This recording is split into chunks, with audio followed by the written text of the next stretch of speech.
Et bonjour à tous et bienvenue sur la 7e illusion. On espère que vous allez bien en ce mois d'août où il fait vraiment chaud aujourd'hui, le jour où on enregistre là. Comme d'habitude, je ne suis pas tout seul et je suis avec Joe. Comment tu vas? Bah, ça va très bien et toi? Bah ça va très bien, écoute, parce qu'on se retrouve pour parler d'un film qu'on a pu voir tous les deux en projo il n'y a pas très longtemps, puisqu'on parle aujourd'hui de Together, le nouveau film d'horreur néon, justement, qui est réalisé par Michael Shanks. Si je dis pas de conneries, je crois que c'est une première réalisation. Et qui a dans ses premiers rôles, Dave Franco et Alison Brie, justement, qui jouent un couple. Un film d'horreur, du coup, signé Neon. On sait que Neon, en ce moment, ils sont vraiment dans la pour le coup, un peu la concurrence avec A24. On avait notamment pu parler de Longlegs et des films d'Osgood Perkins, qui sont aussi dans cette optique-là. Mais qu'est-ce que ça vaut? Est-ce qu'on a autant apprécié que certains films A24 d'horreur? Parce qu'en ce moment, il y a aussi Bring Her Back qui est en salle. Je ne sais pas si on fera des critiques là-dessus, mais on fera en tout cas totalement, ça c'est pour le coup, c'est confirmé, on fera une critique de Weapons, si elle n'est pas déjà sortie, qui est aussi du coup un film d'horreur qui est sorti cet été. Bref, en août, les films d'horreur ont un peu le vent en poupe, et donc on en parle aujourd'hui. Mais est-ce que tu attendais ce film du coup, et qu'est-ce que tu en savais? Parce que je crois que tu en savais très peu avant qu'on aille le voir. Alors évidemment, là tu me tends une perche, donc je vais la prendre, mais je n'en savais rien de ce film-là. Je t'ai dit, ah tiens, deux yeux en face, ça me rappelle l'affiche d'une Palme d'Or, ça me rappelle The Tree of Life, donc très sûrement un film contemplatif, mais en plus, on parle d'amour ici, il y a Here de Zemeckis qui est sorti. Tiens, qu'est-ce que le Bah, cinéma a de neuf à dire sur l'amour? On va voir le franchement, film en projo presse, parce que tu m'as demandé d'aller le voir avec toi, il y a Ciné Show qui m'a dit, mais viens, on se recroise. Bah, on se voit en projo presse, il n'y a pas de souci, c'est ça notre ah, taf. je Et je vous tu as pu souhaite. me voir me décomposer. Sachez-le, je vous souhaite de revivre un moment que j'ai vécu. Imaginez-moi, je suis au milieu, il y a Cinécho à ma droite, Joe à ma gauche, et je vois Joe qui réalise que c'est un film d'horreur. C'était vraiment top 3. Parce que Cinécho et moi, on savait en plus. On a réalisé le truc, c'était merveilleux, vraiment. Surtout, il y a une première scène dont on parlera en spoiler, qui pour le coup, je pense, est la scène la plus flippante du film. Mais Ah non, voilà. mais il y a clairement une séquence en ouverture où là, je sens que c'est anxiogène et je me dis, tiens, c'est marrant, est-ce que j'ai mal jugé le film? Parce qu'il faut Mais savoir que je ne écoutez, lis quasiment jamais les synopsis des films et que je vois très peu de bandes annonces, donc je sais en principe ce que je vais voir au cinéma. Et là arrive une séquence où je me dis, tiens, le film, ça va être ça. Et j'ai bondi de mon siège en me retenant la bouche. ah, c'était fou. Ah, c'était fou. Mais Et écoutez, le film continue et malheureusement, bah, le film, c'était pas ça. bah, on va en parler justement parce que même si pour le coup j'ai passé une séance assez marrante en tout cas au début, qu'est-ce qu'on a vraiment pensé du film? Est-ce qu'on a vraiment apprécié le film? Ça, on va en parler tout de suite. Mais tout d'abord, un petit court synopsis pour vous mettre dans le bain de quoi parle Together. Et ben, c'est l'histoire de Tim et Millie, donc qui sont ensemble depuis des années et qui décident de tout abandonner pour s'installer à la campagne. Alors que les tensions sont déjà vives, une force surnaturelle transforme leurs rêves en cauchemars, menaçant leur relation, leur amour et jusqu'à leur intégrité physique. Alors évidemment, c'est un synopsis qui est quand même assez mystérieux, même si je pense que si vous avez vu une bande-annonce, je vais éviter de rentrer trop dans les détails, mais on va parler évidemment de body horror, de corps qui vont se mettre à se coller, et cetera. Ça, pour le coup, c'est vraiment pas un spoiler, on le voit dans beaucoup de bandes annonces, même la bande annonce qui est diffusée au cinéma. Je suis allé voir Weapons hier et j'ai vu que globalement, c'était ce qui était montré. La bande annonce en montre d'ailleurs pas mal quand même, je trouve, quand tu as vu le film. Après, je sais pas vraiment, si c'est facile de raccorder tous les bouts ensemble, mais il y a des bonnes idées, il y a des choses intéressantes à analyser. Avec aussi, dernier truc, après on parlera du film, Dave Franco et Alison Brie, qui sont ensemble dans la vraie vie aussi. C'est aussi quelque chose qui est assez intéressant. C'est que ils sont en couple dans la vraie vie depuis même assez longtemps, je crois. Et du coup, c'est assez marrant du coup qu'ils jouent ce couple-là et cette histoire-là ensemble. Moi, Dave Franco, je le connais pas beaucoup. Je sais que c'était notamment le frère de James Franco, évidemment. Mais je sais aussi, je l'ai vu dans The Studio de Seth Rogen, qui était assez drôle. Mais voilà. Et écoutez, on va donner notre avis à l'emporte-pièce. Après, on arrivera sur plein de petits points dont il faut qu'on parle. Qu'est-ce que toi, tu as pensé de Together? Je suis mitigé sur le film, mais il faut que je le dise, c'est un film passionnant, qui est un vivier horrifique, qui nous reprend, on parle de corps qui se colle, tu l'as dit, qui reprend le mythe d'Eros, qui avait été adapté au cinéma dans une comédie musicale du nom de Edwin and the Hungry Inch, que je vous conseille énormément. Mais là, ça va le traiter d'un point de vue body horror, ennui de couple, de qu'est-ce qui se passe maintenant dans l'emménager ensemble.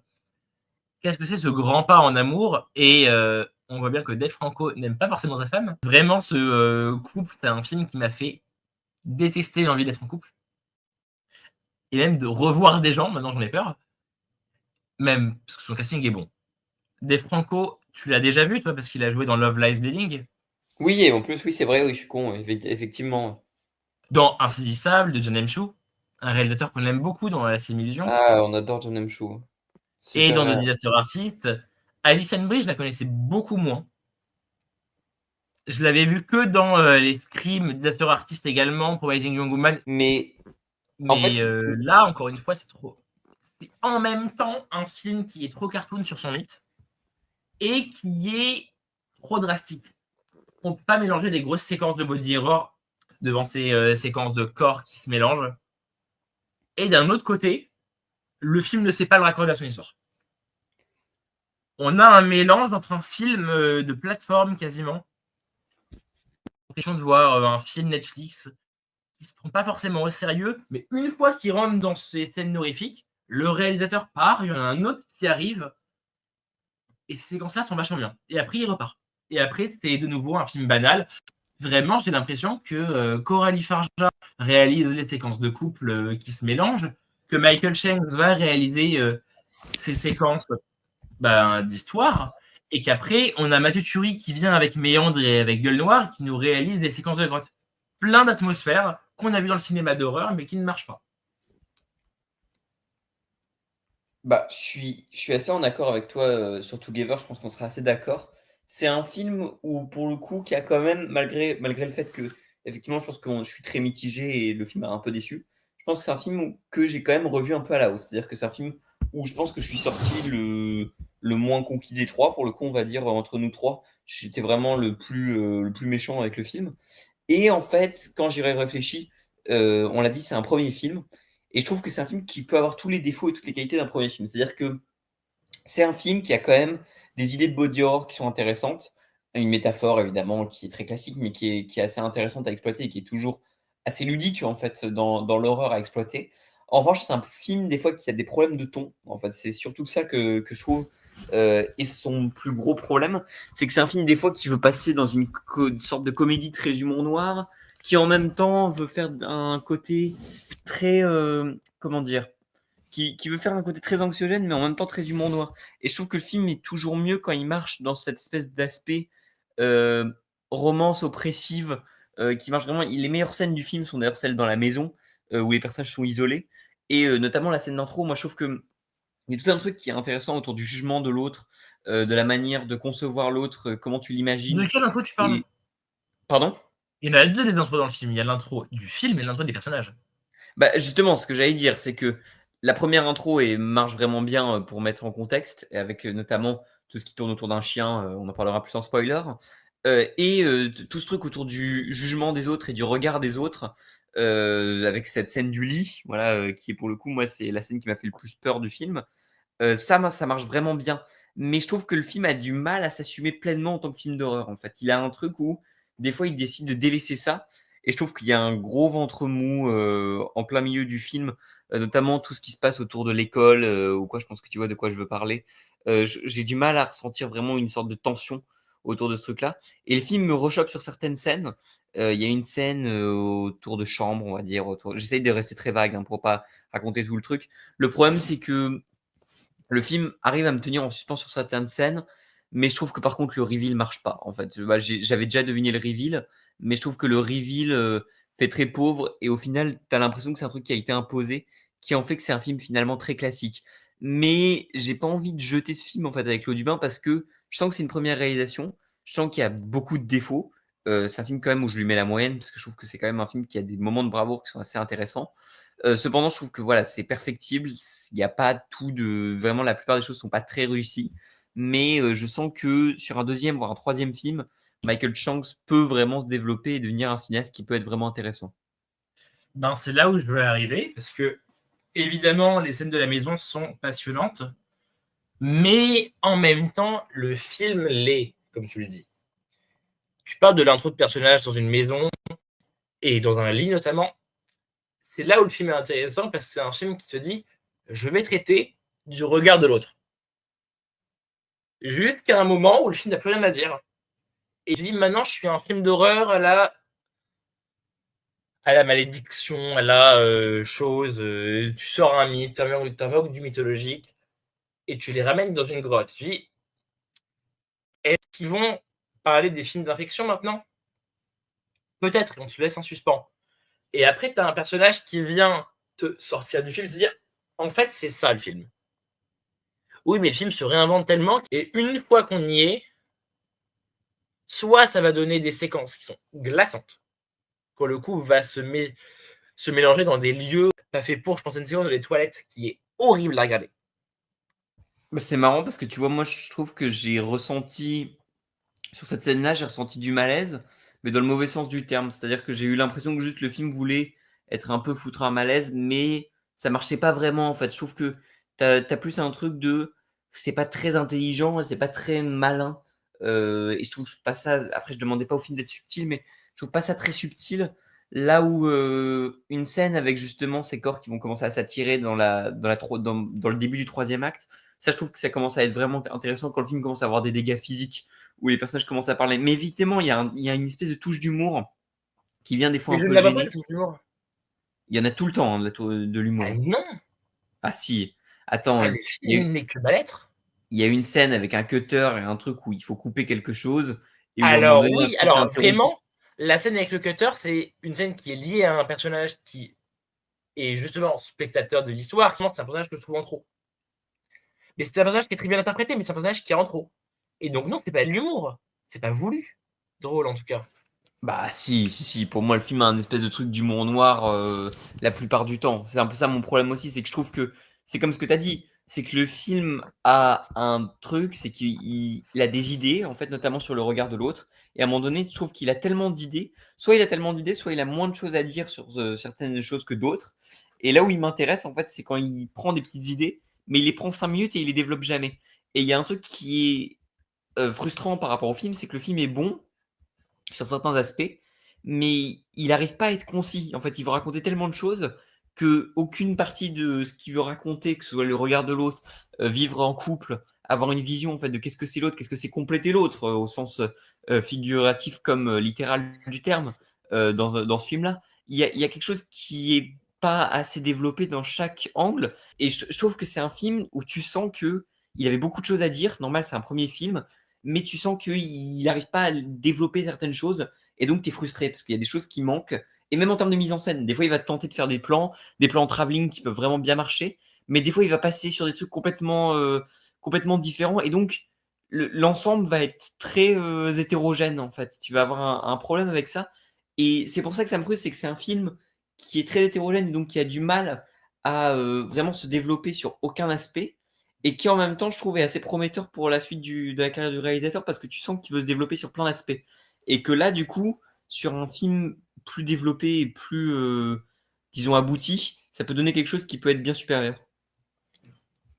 Et je vais être d'accord avec toi, mais pour moi, c'est pas de l'humour. Pour moi, oui, c'est justement un problème de trop plein. Et je pense que c'est là où on va devoir rentrer en partie spoiler parce que ça fait 15 minutes qu'on tourne autour du pot. Mais bon, ok, bah, vous l'aurez compris, on est assez mitigé sur Together, mais contrairement à plein de films qu'on n'a pas trop aimé ou sur lesquels on est mitigé, je vous encourage quand même à aller le voir pour votre propre Oui, avis, parce qu'à chaque fois je le dis, mais faites-vous votre propre avis sur ce film-là, parce qu'il peut vous plaire, et je sais qu'il y a beaucoup de gens à qui il a plu, et moi je comprends pour le coup, tu vois, c'est pas un film que j'ai envie de défoncer, c'est un film en fait, c'est un film assez moyen pour lequel j'ai quand même beaucoup de sympathie, mais bon, voilà, donc vous l'aurez compris, on est assez mitigé sur Together, mais allez le voir quand même, et on passe tout de suite en spoiler, vas-y. c'est le professeur slash nouveau collègue de Alison Brie. C'est pas tant un personnage comique en fait, c'est ça le problème, c'est que pour moi c'est pas un personnage comique. La comédie elle vient du côté malaise. Pour moi il y a un aspect comique dans le malaise avec notamment la scène des toilettes. Je trouve que justement il y a un côté qui marche pas de ton en fait dans cette scène-là. Là où il y a des scènes horrifiques qui marchent de malade, moi je trouve que toute cette idée qui est exploitée 2 fois dans le film, je trouve ça assez dommage, mais toute cette idée autour du fait que l'un aille quelque part et ça conduit l'autre avec son corps qui est complètement soumis. Aussi, ça rappelle aussi quelque chose que tu peux dire sur le couple qui est intéressant, sur qu'est-ce que c'est le rapport soumission par rapport à l'un vers l'autre en fait dans un couple. Et justement cette scène de la douche, elle marche vraiment bien au début avec la voiture. La scène justement avec la glace où il décide d'ouvrir le truc, elle est vraiment bien aussi. Ça, c'est des idées que je trouve vraiment intéressantes, comme l'idée effectivement des deux personnages qui sont traînés au sol, qui vont être amenés à se réunir. Moi, en fait, je vais te dire un truc. Je trouve que c'est même pas un film qui avait forcément besoin d'une résolution sur le pourquoi du comment. Et je trouve que du coup, ce côté secte de machin qui fait vraiment film classique d'horreur avec ce personnage-là. Déjà, moi, je l'ai capté assez vite, mais bon, on s'en fout, tu vois. Mais je trouve que du coup, ça vient alourdir le récit et ça vient donner un truc qui a pas vraiment d'intérêt parce que au final, ce personnage-là, on sait même pas ce qu'il devient d'ailleurs à la fin du récit. Et moi, je trouve que ce personnage-là est vraiment le pire personnage du film parce que il vient alourdir un récit. Tu vois, The Substance, on n'a pas besoin de savoir qu'est-ce que c'est cette association, qu'est-ce qui fait que ces personnages-là se transforment, qui est derrière ce truc-là. Et parce que ça vient alourdir un récit. Et pour moi, ce qui nous intéresse justement, c'est cette transformation et c'est cette métaphore. Je trouve que le côté secte vient vraiment alourdir le récit en fait au final. On va commencer à comparer tous les films de body horror et de substance. Maintenant qu'on y est, le film a beaucoup plus à voir avec du Junji Ito si tu veux, mais là on est dans du terre à terre, on est dans l'humain qui ne se comprend plus, qui se met ensemble pour rentrer dans un système et qui finit par se faire bouffer par ce même système et à fusionner. On est dans du Kafka. On n'est Mais en pas fait, dans de l'horreur qui est faite pour être ultra pop comme un de Substance. Ici, on ne critique pas justement le système, justement. Et donc oui, cette secte, si tu veux, oui, c'est un système qui veut s'opposer à une société et qui finit par la devenir empire. ouais, mais en fait, moi, il y a un truc qui me pose problème avec cette secte-là et tout ce truc autour de ça, c'est que je trouve que le film veut essayer d'expliquer pour paraître plus complet, et donc au final, il vient me laisser encore plus confus, parce que j'ai du mal avec le récit du film sur ce truc-là, parce qu'au final, du coup, tu comprends pas comment vraiment est-ce qu'ils se réunissent, est-ce qu'il se passe un truc, parce que les personnages à la fin, donc, parce que voilà, effectivement, pour les gens qui n'ont pas vu le film et qui s'en foutent d'être spoilés, les personnages viennent à être transformés parce que ils commencent à s'assembler peu à peu, etc. Et pour éviter que le personnage d'Alison Brimmer, le personnage de Dave Franco, décide de sacrifier et donc de ce qui se forme ensemble et donc qui vient donner du coup un nouvel être. Non mais voilà, pour le coup, je trouve que même sur la fin, il y a presque quelque chose qui est intéressant à analyser sur la transidentité avec ces deux personnages qui viennent à se former. Mais c'est pareil, c'est pas assez développé. Et je trouve que justement ce côté sec vient alourdir le récit. Moi, je trouve qu'on n'avait pas besoin de ça. En fait, je trouve que ça vient laisser encore plus, avec encore plus de questions. Et du coup, c'est un film qui est à la fois avec beaucoup de choses à raconter et qui a du coup beaucoup d'éléments à analyser qui sont assez intéressants, mais qui paradoxalement en vient à être assez creux parce que le film a des choses à raconter, mais vient tellement alourdir, va tellement raconter des choses que ça manque d'ampleur en fait. Oui, et je suis d'accord avec toi. Pour moi, c'est pas du tout une thématique sur la transidentité. Pour moi, c'est justement que les couples que dénonce Shanks sont des couples non fonctionnels, mais d'un côté, il est ultra misogyne sur le féminicide. Parce que désolé, mais c'est un crime et de proposer une fin où ouais, ben tue-moi parce qu'en fait, comme ça tu vas vivre. Non. Et que soit l'homme qui se sacrifie dans une séquence qui est nanardesque pour le coup. Vraiment, leur dernière danse sur les Spice Girls, c'est là où le film se perd parce que justement, cette danse de célébration de mariage va impliquer un clone et en plus qui va même rajeunir les personnages. Donc personnellement, j'envoie une thématique sur le mariage et sur le fait que Shanks, c'est un peu un ultra religieux là-dessus. Mais en fait, c'est marrant parce que tu vois, Et on qui a le même avis finissera sur le film, mais sur. on est. En Vas-y. fait, on a le même avis sur le film, mais on n'est pas d'accord sur ça parce que moi, je trouve que justement, la scène finale sur les Spice Girls et sur le truc, oui, ça fait un peu nanardesque, mais c'est là où le film assume complètement ce qu'il est et ses idées. Et je trouve que justement, ce côté bizarre avec le truc qui vient se former ou quoi, là, je trouve quelque chose qui me motive un peu et qui me stimule en fait dans la réflexion. Là où je trouve que des fois, il vient tellement développer de choses que ça devient assez creux. Là, au moins, il assume d'avoir un truc purement visuel qui vient pas passer par la narration. Enfin, en tout cas, la narration écrite, tu vois. Mais et là, du coup, c'est quelque chose qui m'intéresse vraiment, contrairement à la plupart du temps. Mais moi, justement, ça me le sort parce que tu quittes un film qui parle de couple, de mal-être dans le couple, et tu finis pour une nana qui dit que le mariage sauve ton couple. Et qu'avec ton mariage, tu vas créer des nouveaux êtres. La fin, je l'envoie comme un truc pro-religieux, je suis désolé. J'ai du mal à le voir comme C'est ça, un film mais qui, justement, joue avec le côté des sectes, se moque de la mythologie, pour finir sur un mariage. La ouais, place de l'individu dans le couple, il la tue directement. ouais, mais en même temps, tu vois, c'est quelque chose avec le rapport à la non-normalité, à la non-conformité, parce que justement, ce côté avec ses parents qui viennent ouvrir la porte à la fin, avec justement le nouvel être, en gros, qu'ils ont fait en fusionnant, c'est aussi quelque chose d'opposition, c'est presque une opposition que tu peux analyser, tu vois. Donc c'est pour ça que j'ai du mal à le voir vraiment comme un truc pro-religieux, mais je sais pas. Ah, mais j'ai vraiment du mal avec la scène avec les beaux-parents qui arrivent. Quoique, vas-y, j'ai peut-être envie de voir un 2 où c'est des vieux qui fusionnent. Hein. Oh, oh, le classique. Attends, non, Ben, ce non, ça serait c'est. Amour 2 de Haneke, mais ça, franchement, on prend. Oh là là. Non, mais en fait, moi, j'ai pas grand-chose à dire sur Together et c'est un peu ça le problème de ma position, c'est que je trouve que c'est un film qui a beaucoup de choses intéressantes à analyser, mais qui du coup veut tellement tenter des choses que en termes de mise en scène, en fait, il en devient assez creux parce qu'il exploite jamais ce qui là où en fait, il va jamais au bout de ses idées et donc moi, c'est un film avec lequel j'ai vraiment du mal et j'y suis pas hermétique, mais j'y suis assez indifférent malheureusement parce que le film me perd en fait sur son trop plein d'envie ou alors son trop plein d'envie, mais son peu d'envie quand il s'agit de les développer et de les exploiter. Et du coup, moi, ça me commence à me poser problème. Mais encore une fois, je suis assez ouvert à voir un nouveau film de ce réalisateur-là, où je pense qu'il peut se perfectionner avec dans l'avenir. Donc voilà, pour le coup, ça c'est ma conclusion, c'est que je trouve le film assez moyen, mais quand même, je conseillerais quand même à des gens d'aller le voir en fait pour leur propre avis, parce que c'est un film qui est quand même assez intéressant à analyser et qui pourrait donner lieu à un film plus intéressant dans le futur.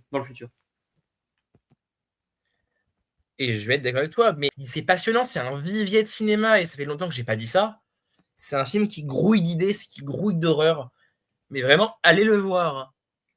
Mais c'est pas un film qui transcende l'essai. Ouais, voilà, c'est ça. Pour le coup, voilà, je pense que ça sera notre C'est, conclusion, mais on parle beaucoup de grands films malades. Together, c'est presque ça. C'est ce que je disais de Long Legs également. Malheureusement, Perkins n'a pas transcendé l'essai. j'ai bien aimé The Monkey, ouais, désolé. J'ai hâte de Bah, voir le second film. C'est ouais, pas un ouais, pareil. film qui finira dans mon top de l'année. C'est pas un film qui mérite le flop. C'est un film qui Non, non, restera bien classé, notamment dans ce qu'on a vu cette année, mais qui attend un successeur. effectivement. Ouais, c'est pour le coup, c'est la conclusion que je dirais. Mais écoutez, évidemment, faites-vous votre propre avis, parce que du coup, je pense que quand cet épisode sortira, Together va sortir, je pense, aujourd'hui au cinéma. Donc, allez voir Together, voilà, dites-nous votre avis en commentaire. Et merci à toi d'avoir enregistré avec moi. Il n'y a pas de souci. Bah Ben, écoute, salut. c'est trop cool. Et on a encore beaucoup de choses à dire, à raconter et beaucoup d'épisodes à tourner parce qu'il y a le Naked Gun qui va sortir aussi normalement aujourd'hui. Il y a Nobody 2 et je sais que toi et moi, on est pour le coup des gros défenseurs du 1. Enfin bref, on a beaucoup de films à rattraper et dont on doit parler. Mais écoutez, d'ici là, on vous dit à la prochaine. Ciao, ciao. Salut.